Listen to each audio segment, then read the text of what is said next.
Assalamualaikum warahmatullahi wabarakatuh. Saya Helma Alvina dari kelas reguler manajemen J. Saya akan memaparkan penjelasan mengenai sistem informasi manajemen dan sistem informasi akuntansi. Saya mengambil beberapa artikel dari Scholar Google. Di antaranya adalah yang pertama, sistem informasi manajemen oleh Trisa Girani.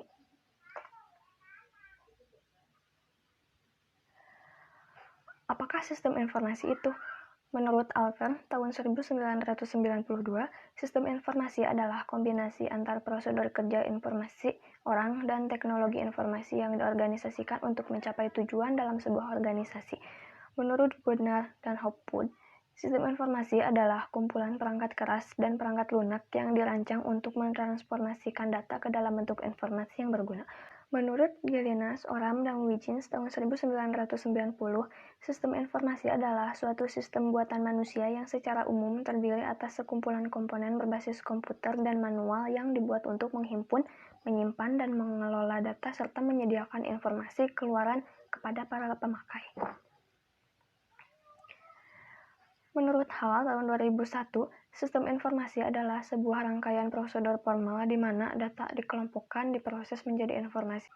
Menurut Wilkinson tahun 1992, sistem informasi adalah kerangka kerja yang mengkoordinasikan sumber daya manusia, komputer untuk mengubah masukan atau input menjadi keluaran atau informasi guna mencapai sasaran perusahaan.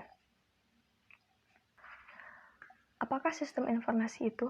Sistem informasi adalah kombinasi dari teknologi informasi dan aktivitas manusia yang mendukung operasi dan manajemen. Dalam arti yang sangat luas, istilah informasi yang sering digunakan merujuk kepada interaksi antara orang, proses algoritmik, data, dan teknologi. Contoh sistem informasi: sistem reservasi pesawat terbang, sistem untuk menangani penjualan kredit kendaraan bermotor, sistem yang dipasang pada tempat-tempat publik yang memungkinkan seseorang mendapatkan informasi seperti hotel, tempat wisata, pertokoan, dan lain-lain.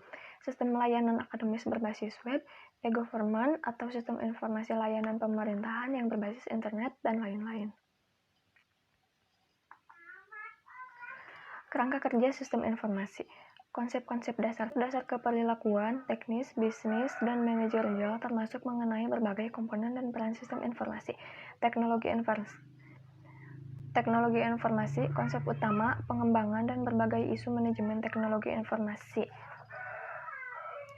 Aplikasi bisnis, penggunaan sistem informasi untuk operasi, manajemen, dan keunggulan kompetitif bisnis, proses pengembangan, perencanaan, pengembangan, dan implementasi sistem informasi untuk memenuhi peluang bisnis, sistem pemrosesan transaksi, memproses data yang dihasilkan dari interaksi bisnis, memperbarui database operasional, dan menghasilkan dokumen bisnis. Sistem penganalisan proses, mengawasi dan mengendalikan berbagai proses industrial. Sistem kerjasama perusahaan, mendukung komunikasi dan kerjasama tim, kelompok, kerja, dan perusahaan. Sistem informasi manajemen memberikan informasi dalam bentuk laporan yang telah ditentukan sebelumnya untuk mendukung pengambilan keputusan bisnis. Sistem pendukung keputusan memberikan dukungan interaktif khusus untuk memproses pengambilan keputusan para manajer dan praktisi. Sistem informasi eksekutif memberi informasi penting yang dibentuk sesuai kebutuhan informasi para eksekutif.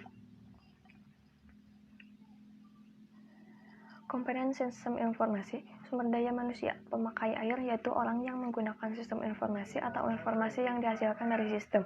Pakar sistem informasi, orang yang mengembangkan dan mengoperasikan sistem informasi. Sumber daya hardware yaitu mesin. Mesin yaitu sistem komputer, keyboard, mouse, monitor, printer, layar video, dan lain-lain. Media yaitu floppy disk, optical disk, dan lain-lain. Sumber daya software. Software system yaitu program sistem operasi yang mengendalikan serta mendukung operasi sistem komputer. Software aplikasi yaitu program untuk pemrosesan langsung bagi penggunaan tertentu. Prosedur yaitu sekumpulan perintah untuk penggunaan sistem perinformasi data. Data yaitu fakta-fakta atau kejadian yang dapat berupa angka atau kode tertentu yang belum mempunyai arti. Informasi, data yang telah diolah dan mempunyai arti bagi penggunanya. Sumber daya jaringan yaitu media komunikasi. Media komunikasi yaitu kabel twisted wire, kabel tembaga, fiber optik, gelombang mikro, seluler, dan lain-lain. Dukungan jaringan yaitu software, sistem operasi jaringan untuk menjelajah internet. Berikutnya ada sistem informasi akuntansi oleh Amalia Shafira. Pengertian sistem informasi adalah suatu sistem dalam sebuah organisasi yang bertanggung jawab untuk menyiapkan informasi yang diperoleh dari pengumpulan dan pengolahan data transaksi yang berguna bagi semua pemakai, baik dalam maupun di luar perusahaan. Sistem informasi akuntansi juga dapat diartikan sebagai kumpulan kegiatan-kegiatan dari organisasi yang bertanggung jawab untuk menyediakan informasi keuangan dan informasi yang didapatkan dari transaksi data untuk tujuan pelaporan internal maupun eksternal perusahaan. Informasi yang dihasilkan oleh pihak internal perusahaan digunakan sebagai pendukung dalam kegiatan perusahaan sehari-hari dan pendukung dalam proses pengambilan keputusan. Informasi akuntansi yang dihasilkan oleh sistem informasi akuntansi dibedakan menjadi dua, yaitu 1. Informasi akuntansi keuangan, yaitu informasi yang berbentuk laporan keuangan yang ditujukan kepada pihak eksternal. Informasi akuntansi manajemen, yaitu informasi yang berguna bagi manajemen dalam pengambilan keputusan. Perbedaan utama sistem informasi akuntansi dan sistem informasi manajemen terletak pada ruang lingkup, yaitu sistem informasi manajemen mencakup semua data yang terdapat dalam organisasi, semua aktivitas pengolahan di dalam organisasi, dan seiring informasi yang digunakan oleh orang-orang dalam organisasi. Sistem informasi akuntansi hanya meliputi jenis data dari informasi tertentu. Tujuan sistem informasi akuntansi adalah 1. Mendukung operasi-operasi sehari-hari. 2. Mendukung pengambilan keputusan manajemen. 3. Memenuhi kewajiban yang berhubungan dengan pertanggungjawaban.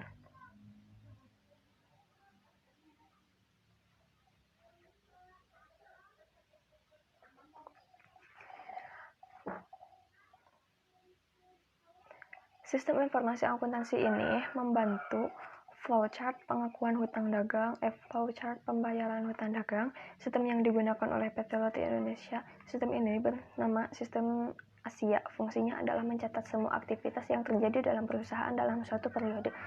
Otomatis akan menghitung dan memberikan output berupa informasi yang dapat digunakan sebagai pengambilan keputusan dan mentransfer informasi yang telah diolah ke Sistem Asia untuk dijadikan laporan keseluruhan perusahaan, klien intern maupun pemakai ekstern perusahaan. Sistem informasi akuntansi menyediakan database yang lengkap yang dapat digunakan dalam pemecahan masalah. Database ini menyediakan banyak input bagi subsistem. Adalah sistem informasi akuntansi adalah suatu sistem yang bertugas mengumpulkan data dari kegiatan-kegiatan perusahaan dan mengubah data tersebut menjadi informasi, serta menyediakan informasi bagi pemakai di dalam maupun di luar perusahaan. Cara kerja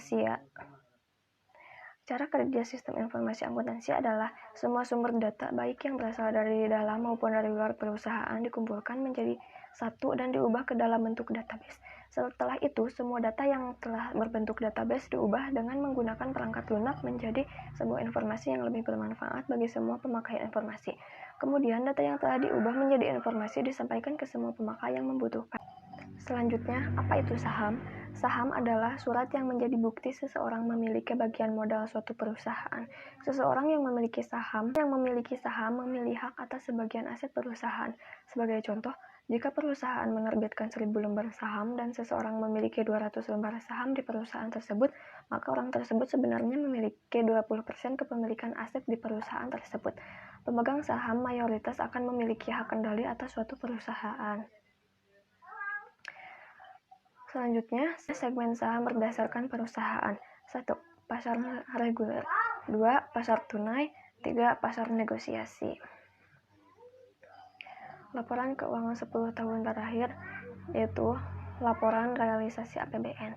Laporan realisasi APBN menggambarkan perbandingan antara APBN per tahun 2011 dengan realisasinya yang mencakup unsur-unsur pendapatan, belanja, dan pembiayaan selama periode 11 Januari 2011 sampai 31 Desember 2011. Selanjutnya, neraca. Neraca adalah laporan yang menggambarkan posisi keuangan pemerintah pusat mengenai aset, kewajiban, dan ekuitas dana pada tanggal 31 Desember 2011. Selanjutnya, laporan arus kas. Laporan arus kas adalah laporan yang menyajikan informasi mengenai sumber, penggunaan, perubahan kas, dan setara kas selama tahun 2011, serta saldo kas dan setara kas pada tanggal 31 Desember 2011. Selanjutnya, list saham yang menurut saya bagus untuk investasi jangka panjang dan jangka pendek adalah yang pertama, basic material, kedua, consumer cyclicals, dua, consumer non-cyclicals, 4, energi, 5, financial, 6, healthcare, 7, industrial, 6, infrastruktur, 9, teknologi, 10, properties and real estate, 11, transformasi dan logistik. Selanjutnya, yang mempengaruhi naik turunnya saham. Dalam teori ekonomi, naik turunnya harga saham merupakan sesuatu yang lumrah karena hal itu digerakkan oleh kekuatan penawaran dan permintaan. Jika permintaan tinggi, maka harga akan naik. Sebaliknya, jika penawaran tinggi, maka harga akan menurun. Secara umum, ada beberapa faktor yang mempengaruhi naik turunnya harga saham suatu perusahaan. Faktor-faktor tersebut diklasifikasikan menjadi faktor internal dan faktor eksternal. Faktor internal adalah faktor yang timbul dari dalam perusahaan, sementara faktor eksternal adalah faktor yang bersumber dari luar perusahaan. Selanjutnya, jumlah dan daftar saham berdasarkan abjad. Jumlah dan daftar saham ada 700 lebih, namun yang saya tampilkan hanya sebagian di antaranya adalah sebagai berikut. Selanjutnya adalah istilah dalam saham. Yang pertama, haka-haki. Istilah haka ini merupakan strategi investor dalam membeli saham dengan memasang harga tertinggi di kolom offer supaya probabilitas mendapatkan saham yang diinginkan lebih besar. Sebaliknya, haki adalah strategi investor untuk memasang harga rendah pada kolom bid supaya segera mungkin terjual dengan harga rendah. Selanjutnya, bearish, kondisi di mana pasar saham sedang mengalami tren turun atau melemah. Penurunan pasar saham ini dipengaruhi oleh pertumbuhan ekonomi yang melambat bahkan menurun dari tahun sebelumnya. Bullish, kondisi di mana pasar saham sedang mengalami tren naik atau menguat. Kenaikan pasar saham ini dapat dipengaruhi oleh kondisi ekonomi di suatu negara bahkan di seluruh dunia sedang mengalami pertumbuhan ekonomi. Selanjutnya, crossing saham, yaitu transaksi jual beli saham di pasar negosiasi antar nasabah yang dilakukan melalui satu broker anggota bursa. Selanjutnya, cum date, yaitu waktu atau tanggal yang menunjukkan bahwa sampai dengan tanggal tersebut perdagangan atas suatu saham masih mengandung atau memiliki hak individen. Berikutnya, ESOP atau Employee Stock Option Program, yaitu program yang memberikan hak kepada karyawan atas kepemilikan saham. Program kepemilikan saham perusahaan di Indonesia dikenal dengan sebutan Program Kepemilikan Saham bagi Karyawan atau PKSK. Selanjutnya, ex-date, yaitu tanggal yang menunjukkan bahwa perdagangan saham yang dilakukan pada hari itu tidak lagi mengandung hak bagi pemegang saham. Lalu, exercise date, yaitu tanggal pelaksanaan saat terjadinya suatu konversi right atau warrant menjadi saham pada harga yang telah ditetapkan. Selanjutnya, HMETD atau hak memesan efek terlebih dahulu. Hak yang diperoleh para pemegang saham yang namanya telah terdaftar dalam daftar pemegang saham atau perseroan terbatas untuk menerima penawaran terlebih dahulu apabila perusahaan sedang menjalani proses emisi atau pengeluaran saham-saham dari saham simpanan. Selanjutnya ada margin trading, yaitu transaksi pembelian efek untuk kepentingan nasabah yang dibiayai oleh emiten efek. Lalu ada MSOP atau Management Stock Option Program, yaitu program yang memberikan hak kepada manajemen atas kepemilikan saham. Lalu ada outlot, kepemilikan saham tidak dapat digenapkan ke dalam satu satuan lot yang berlaku sebagai akibat dari aksi korporasi emiten seperti pembagian saham, bonus dividen saham, dan reverse stock. Selanjutnya ada open buy, yaitu nilai order dari nasabah yang sedang berada di dalam antrian. Kemudian open sell, yaitu nilai order jual dari nasabah yang sedang berada di dalam antrian. Selanjutnya ada nabung di bank versus nabung di saham. Yang pertama, menabung di bank dan di saham yaitu sama-sama aman. Kedua, keuntungan menabung di bank lebih kecil daripada di saham. 3. Menabung di bank resikonya kecil, sedangkan di saham resikonya besar. 4. Menabung di bank hanya menjadi nasabah, tetapi jika di saham kita akan menjadi investor. 5. Menabung di bank, uang tergerus oleh inflasi, sedangkan di saham besar kemungkinan tidak mengalami itu. 6.